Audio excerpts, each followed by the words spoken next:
Hey folks, David Stewart here. Fat people shaming skinny people.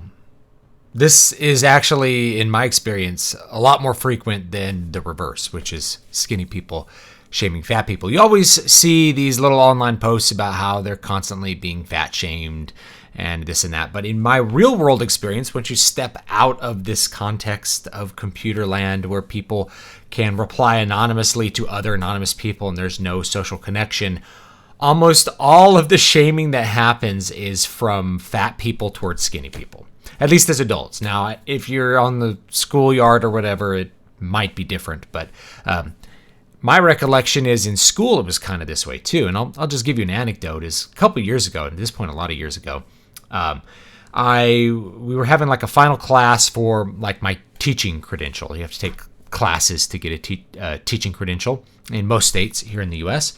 And so the last class, the professor bought everybody pizza.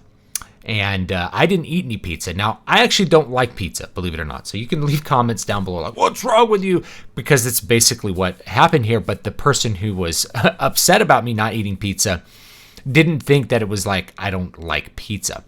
So I'm like, I didn't get any pizza.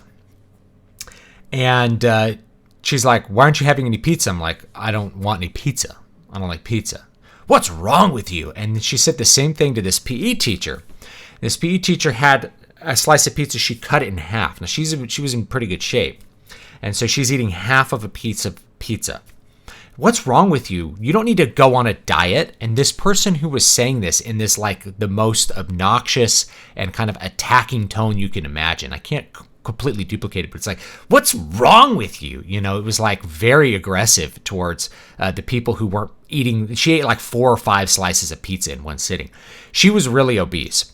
And so the thing that happened is anybody who wasn't eating all of the cookies and pizza, she was like, what's wrong with you? Why aren't you people eating free pizza? Like, basically calling people out for not eating. And I've seen in real life fat women call any woman who's not fat skinny bitch, things like that. So almost all of the hate in the real world tends to go towards skinny people. And I'm not sure why that is, other than I think a lot of people who have a weight problem also have a self-esteem problem.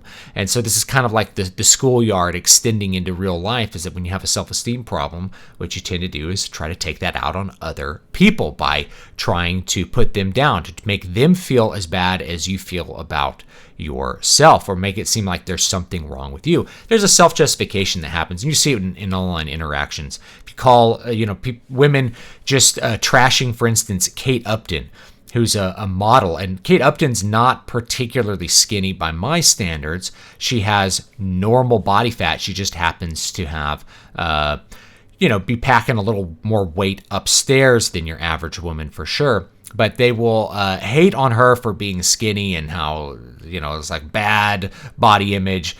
So bad body image is one thing, but they will just straight up call her skinny bitch and things like that. And I think it's an attempt to say, no, I'm the normal one and you're the weird one for not being like grotesquely obese. I'm the normal one for eating 5, 6, 7 pieces of pizza in a single sitting. And you're the weird one for choosing to eat 1 piece of pizza or a half a piece of pizza because you are actually trying to monitor your weight. The thing is, people who are really fit, one of the reasons that they look like that all the time is that they are actually paying attention to the things that they put in their body. There's some people who are just like completely naturally skinny. It's just a genetic thing. But if you're talking people who are really into fitness, they're paying attention to what they eat. That's one of the reasons that they look really fit. It's one of the reasons that they have low body fat and high musculature, is they actually are paying attention to their diet. And so you shame somebody for paying attention to their diet when it's the diet that makes them look that way. It's like you're shaming them for like actually paying attention to something and having an outcome that is what they want out of it, something that's good out of it. So anyway, I just thought I'd share that little anecdote. And I got to say, like, that's the main thing that I see in real life, is that if somebody shows up and doesn't pig out at like a pizza place, they get shamed for it. They get shamed for not eating. So it's a thing in America. I don't know if it's a thing in other countries. So if it's something different in your country, let me know. But definitely in America, skinny shaming is in the real world much more common than fat shaming. Anyway, let me know what you think down below, and I'll see you guys next time.